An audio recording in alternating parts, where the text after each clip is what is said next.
Hello friends, welcome to the new episode of my channel. আমি অরিত্র। এখন এই ভিডিওর মধ্যে আমরা কিছু ট্রেলার রিয়াকশন দেবো এবং তার সাথে কিছু লেটেস্ট আপডেটস নিয়েও কথা বলবো। সব থেকে প্রথমে আমরা কথা বলবো যে হইচইয়ের আপকামিং সিরিজ, যেটার নাম হচ্ছে কুইন্স বলে, যেটা ডিরেক্ট করছে নির্ঝর মিত্র। তো নির্ঝর মিত্রর কাজ এর আগে বেশ ভালো হয়েছে। ডাইনি তো খুবই ভালো হয়েছিল, তার আগে শিকারপুর সে জি5-এ বানিয়েছিল, সেটা খুব ভালো ছিল। তারপরে বীরাঙ্গনা, সেটা কিছু মোমেন্টস ভালো ছিল। ওভারঅল সিরিজটা অতটা আমার ভালো লাগেনি, বাট কিছু জিনিস কিন্তু ভালো ছিল। মানে হইচইয়ের অন্য কাজের থেকে তো অনেকটাই ডিফারেন্ট। এবং নির্ঝর খুবই ভালো একজন প্রমিসিং ডিরেক্টর। তার একটা ছবি অ্যানাউন্স হয়েছিল মানে ফিল্ম হলের জন্য, বাট সেটা আনফর্চুনেটলি হয়নি সেই মুহূর্তে, পরে হয়তো হবে। বাট সে আরও একটা সিরিজ নিয়ে এসছে এবং মিমি চক্রবর্তীর সাথেই তার আর কি মানে ডিরেক্টর অ্যাক্টরের একটা কম্বিনেশন হয়ে গেছে, যেটা ডাইনির ক্ষেত্রে দারুণ একটা কাজ তারা ডেলিভার করেছিল। তো তারাই আবার একসাথে কাজ করছে এবং এটা অ্যানাউন্সমেন্ট অনেক দিন আগে যখন হইচই নিজের স্লেট অ্যানাউন্স করেছিল, তার মধ্যে কুইন্স অলরেডি ছিল এবং আমরা বিষয়বস্তুও জানতাম যে, এবং এর কদিন আগে একটা গ্লিমস টাইপের ছেড়েছিল, সেখান থেকে আমরা বুঝেছিলাম যে 4জন মহিলা আছে একটা বাড়িতে, এবার সেই পুরো ফ্যামিলিটাকেই ওয়াইপ আউট করে দিয়েছে। জয়দীপ মুখার্জি যে ক্যারেক্টারটা প্লে করছেন আর কি, কোনো ডন হবে, সে পুরো ফ্যামিলিটাকে সবাইকে মেরে দিয়েছে। এবং মিমি চক্রবর্তীর ক্যারেক্টারটা মাইট বি হয়তো বাইরে থেকে, মানে হয়তো শহরের মেয়ে, একটু মডার্ন মেয়ে, বিয়ে করে ওখানে এসেছিল। এবার খালি মিমি চক্রবর্তীকে নিয়েই গল্পটা পুরোটা হয়, মানে সেই পুরো জিনিসটা ড্রাইভ করছে নাকি এই বাকি 3জন মহিলারও কন্ট্রিবিউশন থাকে, সেটা তো আমরা সিরিজটা দেখলে বুঝতে পারবো। তো এরা 4জন মিলে ডিসাইড করছে, যেহেতু মিমি চক্রবর্তীর বিয়ের রাতেই আর কি পুরো এই জিনিসটা ঘটেছে আর কি, যে সবাইকে মেরে দিয়েছে, ঠিক আছে। এবং ওই বাড়িতে মেরেছে, সেখানে জয়দীপ মুখার্জি বসে খাচ্ছে, ঠিক আছে। অ্যাকচুয়ালি বেশি ইন্টারেস্টিং হতো যদি মানে ওরকম দেখাতে পারতো যে ওই একজন মহিলাকে বসিয়ে খাওয়াচ্ছে ভাত। আপনারা জানেন একটা ওয়েস্ট বেঙ্গলের ফেমাস ঘটনা আছে, ওরকম যদি কিছু দেখাতে পারতো, জানি না ওরকম ভিজুয়ালস আছে কি না সেটা পরবর্তীকালে, কারণ আমরা জানি যে নির্ঝর মিত্রর কাজের মধ্যে আর কি ওরকম ব্যাপারটা থাকে, ওই গ্রিটি ব্যাপারটা থাকে। তো দেখা যাক সেটা কীরকম কী হয়। এবং এই মহিলারা যখন ডিসাইড করছে যে প্রতিশোধ নেবে, এরা কিন্তু খালি মারছে না, এরা আপনারা যদি এক হাসিনাথি শ্রীরাম রাঘবনের দেখে থাকেন, ওখানে যেরকম ছিল যে সাইফ আলী খানকে আর কি ওর সাথে যাদের সাথে ও কাজ করে তাদের মধ্যে মিসআন্ডারস্ট্যান্ডিং করিয়ে দিচ্ছে, তো সেই ব্যাপারটা এখানেও আমরা দেখতে পাচ্ছি আর কি, ঠিক আছে। ওদের যে বিজনেস ইত্যাদি সেগুলোর ক্ষতি করে দিচ্ছে। আর এখানে জয়দীপ মুখার্জি রাইট হ্যান্ড হিসাবে কাজ করছে অর্ণ, ঠিক আছে, অর্ণ মুখোপাধ্যায় কাজ করছে। এবার তারা এদেরকে ভয় দেখাবার চেষ্টা করছে, এ করছে, এবার এরা কীভাবে ফাইট ব্যাক করবে, কী করবে, সেটা থাকতে চলেছে। একটা সিন আমার খুব ভালো লেগেছে, যেখানে মিমি চক্রবর্তী মানে হাত থেকে নখ খুলে নিচ্ছে, উবড়ে নিচ্ছে, এবং তারপরে একটা শট দেখবেন যে ওর আঙুল তো ওর নখ তো উবড়ে নিয়েছে, বাট ওখান থেকে ও কীভাবে সাইকোলজিক্যালি এদেরকে ম্যানুপুলেট করে বেরোচ্ছে। তো তখন আর কি ও বেরোচ্ছে তখন ওই ব্যান্ডেজটা নিজের দাঁত দিয়ে বাঁধছে। তো ওই যে শটটা, ওটা বেশ স্টাইলিশ একটা শট, আর মানে একটা হিরো মোমেন্ট আছে ওটার মধ্যে। তো এরকম আছে। বাকি এক্স্যাক্টলি কীভাবে ওরা কী করবে, কীভাবে রিভেঞ্জ এক্সট্র্যাক্ট করবে, সেটা কিন্তু ট্রেলারে ক্লিয়ারলি দেখায়নি। মানে ট্রেলারটা কিন্তু ক্রিস্প রেখেছে, বেশি কিছু গিভ অ্যাওয়ে করেনি। জাস্ট আমরা প্রিমাইসটা জানি, এরা প্রোটাগনিস্ট, এ অ্যান্টাগনিস্ট, এরকম একটা রিভেঞ্জের ব্যাপার চলবে, যেখানে এদের বিজনেসকে এফেক্ট করবে এই 4জন উইডো মিলে। সবই ঠিক আছে, কিন্তু এক্স্যাক্টলি কীভাবে করবে, কীভাবে গ্যাংটার মধ্যে টেনশন ঢুকিয়ে দেবে, এ ওকে মারছে, সেই ব্যাপারটা কীভাবে করবে সেটা কিন্তু দেখায়নি। তো সেটা একটা ইন্টারেস্ট জাগাচ্ছে যে কীভাবে করবে আর কি, হাউ ডান ইট ব্যাপারটা। দেখা যাক আর কি। সিরিজটা এই জুন মাসে রিলিজ করছে, রিলি লুকিং ফরওয়ার্ড। নির্ঝর মিত্র, মিমি চক্রবর্তী, যে বললাম ডাইনি খুব ভালো কাজ ছিল, তো এটার জন্য তাকিয়ে রয়েছি, রিলি লুকিং ফরওয়ার্ড। দেখা যাক কাজটা কীরকম হয়। আপনাদের ট্রেলারটা কেমন লেগেছে অবশ্যই কমেন্টে লিখে জানাবেন। এর পরবর্তীতে আমরা কথা বলবো হচ্ছে কঙ্গনা রানাওয়াতের আপকামিং ছবি ভারত ভাগ্য বিধাতা বলে, যেটা ট্রেলার কালকে মুক্তি পেয়ে গেছে, সেই ট্রেলার নিয়ে এবার কথা বলবো আমরা। তো দেখুন, এটা 2008-এর যে বম্বেতে যে টেরর অ্যাটাক হয়েছিল 26/11 আমরা বলে থাকি, তো সেইটারই ব্যাকড্রপে গল্পটা হতে চলেছে। তো এই যে সাবজেক্টটা চুজ করেছে, যে যেদিনকে বম্বেতে অ্যাটাক্স হচ্ছিল, সেখানে যখন হসপিটালে, বম্বে জেনারেল হসপিটালে ঢুকে গেছিলো টেররিস্টরা, সেখানে হসপিটালের স্টাফ কীভাবে পেশেন্টদেরকে বাঁচাবার জন্য নিজেদের লাইফ রিস্ক করেছিল, কী করেছিল, সেটাই আমরা দেখতে পেতে চলেছি। এবার এই সাবজেক্টটার উপরে কিন্তু অলরেডি কিছু বছর আগে 2021-এই আই থিঙ্ক নিখিল আডবাণীদের প্রোডাকশন এমএ এন্টারটেনমেন্ট, তাদের ওখান থেকে কিন্তু একটা বম্বে ডায়েরিজ বলে সিরিজ তারা অলরেডি প্রাইম ভিডিওতে করে ফেলেছে। মোহিত রায়না যাতে ছিল, সিজন 1টা তো খুবই ভালো ছিল, সিজন 2টাও ভালো ছিল আর কি, কঙ্কনা ছিল, অনেকে ছিল, পরমব্রত চট্টোপাধ্যায়ও ছিল। তো সেই কাজটা অলরেডি সেম সাবজেক্টের উপর হয়ে গেছে, এবং যেহেতু ওটা একটা সিরিজ ফরম্যাট ছিল, ওখানে আরও ভালোভাবে ডিটেলে গিয়ে দেখিয়েছিল, এবং টেকনিক্যালি খুব সুপিরিয়ার পলিশড একটা কাজ ছিল।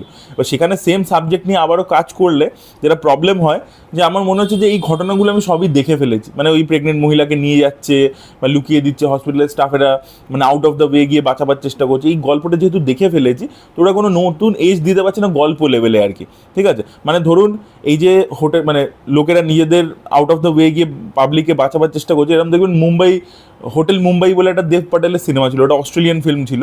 তো সেখানে আর কি দেখিয়েছিল যে তাজ অ্যাটাক যখন হয়েছিল, তাজের যে স্টাফ ছিল তারা কীভাবে আর কি লোকেদেরকে বাঁচিয়েছিল। সেই সিনেমাটা হয়েছিল অনেকদিন আগে, আই থিঙ্ক 16-17 সালে হয়েছিল। সেটা খুব ভালো সিনেমা। এবার মুম্বাই ডাইরিজে একটা অন্য দিক দেখিয়েছিল, যে হসপিটালের দিকটা। এবার কঙ্গনায় যদি দেখাতো, কঙ্গনার একটা অন্য দিক দেখানো উচিত ছিল, মানে আবার সেই হসপিটালেরই গল্প।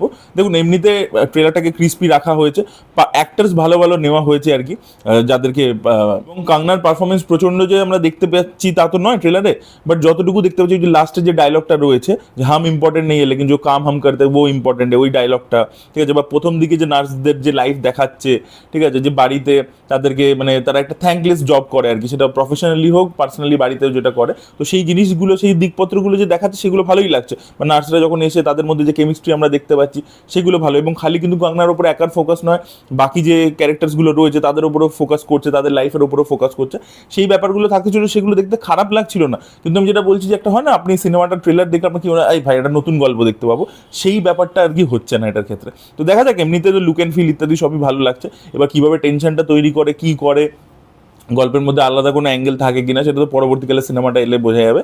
দেখা যাক, এই ছবিটা রিলিজ করছে জুন মাসে, দেখা যাক ছবিটা কীরকম পারফর্ম করে বক্স অফিসে, কাঙ্গনা এটা কামব্যাক করতে পারে কিনা সেটাই দেখার মতো বিষয় হবে। নাকি মানে কাঙ্গনার অনেক ছবি লাস্ট বক্স অফিসে একেবারেই পারফর্ম করেনি, আর অন্যদিকে নাকি কুইন 2 দিয়েই তার কামব্যাক হয়, সেটাও দেখার মতো বিষয় হবে। তো আপনাদের কীরকম লেগেছে ভারত ভাগ্যবিধাতার ট্রেলার, অবশ্যই কমেন্টে লিখে জানাবেন এই ভিডিওটা। মাইকেল জ্যাকসনের বায়োপিক মাইকেল, এই ছবিটা কিন্তু জুন 9-এ ডিজিটাল রিলিজ করতে চলেছে। তো দেখা যাক, হলে তো দুর্দান্ত কালেকশন করেছে ছবিটা, এবং পার্ট 2 আর কি হচ্ছে।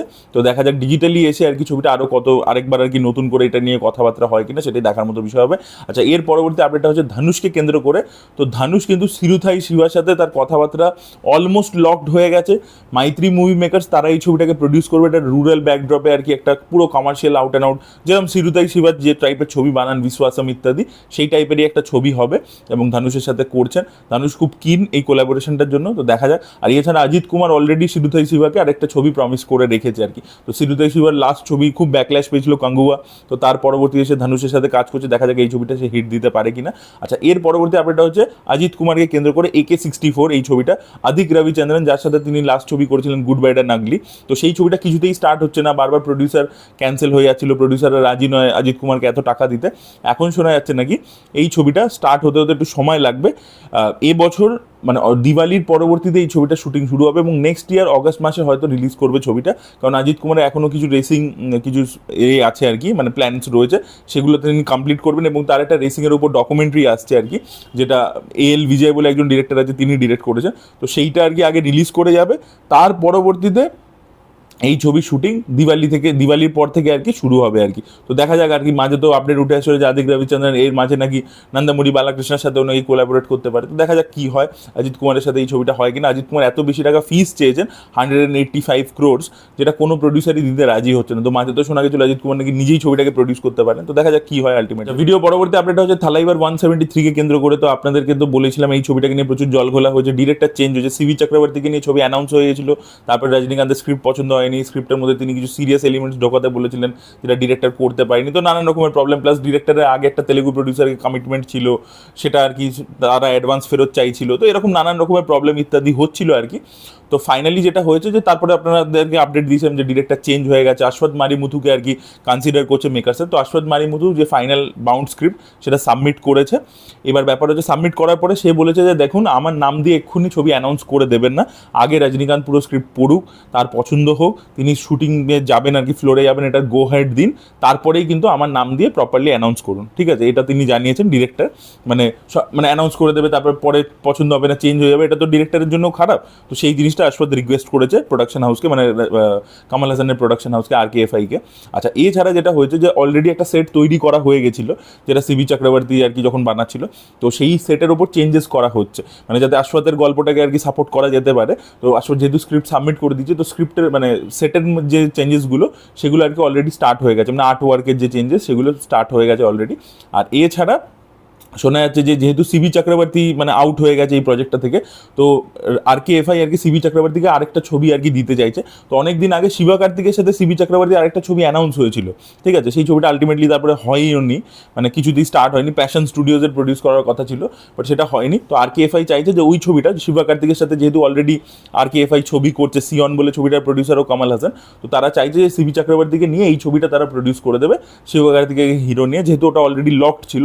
তো ওই প্রজেক্টটাতে এরা আর কি ইনভেস্ট করে দেবে, যাতে সিবি চক্রবর্তীরও টাইম যে ওয়েস্ট হয়েছে সেটা যেন না হয় আর কি। তো দেখা যাক সিবি চক্রবর্তী এই প্রোডাকশনের আন্ডারেই শিবা কার্তিকেয়কে নিয়ে ছবিটা করতে পারেন কিনা, সেটাই দেখার মতো বিষয় হবে। এবার যেটা একটা খুব মানে ডিফিকাল্ট নিউজ আর কি, সেটা হচ্ছে মানে শুনে আমার একটু শকিংই লেগেছে, শকিং নিউজ বলতে পারেন, ডিফিকাল্ট নিউজ বলতে পারেন, যাই বলতে পারেন। শিবা কার্তিকের একজন প্রডিউসার KJR বলে, তিনি এবার নিজে এখন ডেবিউ করছেন আর কি, অ্যাজ অ্যান অ্যাক্টর ডেবিউ করছেন।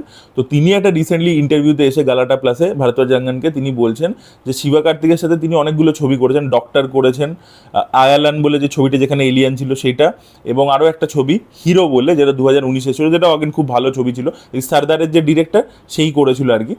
তো এই ছবিগুলো প্রডিউস করে এর 120 কোটি টাকার লসেস হয়েছে, মানে ডেট আছে 120 কোটি টাকার, ঠিক আছে। সে বলেছে যে আমি ছবি করছিলাম শিবা কার্তিকের সাথে, আমার ভালো ছিল, তো হিরো ছবিটা আটকে গেছিলো, শিবা কার্তিক আমাকে বললো করে দিতে, তো আমি করে দিলাম। তো তারপরে সেইখান থেকে আর কি আয়ালানও এলো। আয়ালান তো অনেক বছর ধরেই আটকে ছিল, আপনারা নিশ্চয়ই জানেন, অনেক বছর ধরে, প্রায় মানে 7-8 বছর তারও বেশি ধরে আটকে ছিল আর কি। তো সেই ছবিটা তো আমি করলাম, কিন্তু আমার আলটিমেটলি সব লসেস হয়েছে, এই ছবিগুলো কোনোটাই বক্স অফিসে, মানে হিরো তো চলেইনি, আয়ালানও সেইভাবে পারফর্ম করতে পারেনি, আন্ডার পারফর্ম করেছে, এবং সব কিছু মিলিয়ে আয়ারল্যান্ডের কস্টিং যেহেতু বেশি ছিল, তো সব কিছু মিলিয়ে আমার কিন্তু 120 কোটি টাকার আর কি ডেট হয়ে গেছে। তো এই মুহূর্তে দাঁড়িয়ে এরকম অবস্থা, এটা সে জানিয়েছে। এবং শিবা কার্তিকেয়কে নিয়ে রিসেন্টলি আপনাদেরকে আপডেট দিয়েছিলাম, বিভিন্ন ডিরেক্টরস যারা নতুন তাদের সাথে আর কি কথাবার্তা হচ্ছে, লক করছে, স্ক্রিপ্ট শুনছে, কিন্তু অন্য ছবি নিয়ে স্টার্ট করে দিচ্ছে। তো এই জন্য অনেক ডিরেক্টররা আর কি আশফাক মারিমুথু মিটিংই করতে চায়নি, অনেক ডিরেক্টরের টাইম ওয়েস্ট করেছে। ওই যে পার্কিং বলে ছবির যে ডিরেক্টর ছিল তার সাথে অনেকটা টাইম ওয়েস্ট হচ্ছে। তো নতুন যারা ডিরেক্টর আছে তারাও একটু শিবা কার্তিকের ওপর খেপেই ছিল আর কি, ভেঙ্কট প্রভুর সাথেও প্রজেক্টটা হলো না। অন্যদিকে প্রডিউসাররা এসেও এরকম কথা বলছে। তো শিবা কার্তিকের যে একটা গুডউইল ছিল, শিবা কার্তিকের টাইমলি ছবি করে, ভালো ছবি করে, ভালো ডিরেক্টরদের ব্যাকিং করে, ভালো মানে প্রডিউসারদের সাথে খুব ভালো সম্পর্ক, সেটা কিন্তু ধীরে ধীরে এবার মানে টেন্টেড হয়ে যাচ্ছে আর কি। বিকজ মাদ্রাসি ছবিটার ক্ষেত্রেও আর কি এরকম হয়েছে প্রবলেম, সেটাও চলেনি, পরাশক্তি ছবিটাও চলেনি। তো দেখা যাক শিবা কার্তিকে আবার পরপর হিট দিয়ে আর কি কামব্যাক করতে পারে কিনা, এবং তার বিরুদ্ধে যে এই ধরনের কথাবার্তা সামনে আসে সেগুলো আর কি আলটিমেটলি মানে নালিফাই হয়ে যায় কিনা। ভিডিও পরবর্তী আপডেটটা হচ্ছে রণবীর সিংকে কেন্দ্র করে। তো রণবীর সিংকে যেরকম এই যে ওখানকার যে গিল্ড রয়েছে আর কি, FWIC, তারা যেরকম নোটিস মানে বলেছিল আর কি প্রেস কনফারেন্স করে যে আমরা রণবীর সিংয়ের সাথে আর কি কাজ করবো না আর কি, কাইন্ড অফ একটা ব্যান আর কি, সেটা তারা অ্যানাউন্স করেছিল। বাট এবার রণবীর সিং তাদের কাছে ক্ষমা টমা তো কিছু চাইনি, উল্টে সে লিগাল নোটিস সার্ভ করে দিয়েছে, কোর্টে চলে গেছে সে। এবার এই FWIC-কে কোর্টে গিয়ে বলতে হবে যে এইটা মানে এর বক্তব্য হচ্ছে যে তোমরা এটার মধ্যে ইন্টারফেয়ার করতেই পারো না, এবং কোনো লোককে ওইভাবে ব্যান করা যেতে পারে। তো রণবীর সিং কিন্তু নিজের জায়গা থেকে মানে পিছপা হচ্ছেন না আর কি, তিনি কিন্তু কোর্টে আর কি ব্যাপারটার বিরুদ্ধে কেস করে দিয়েছেন আর কি।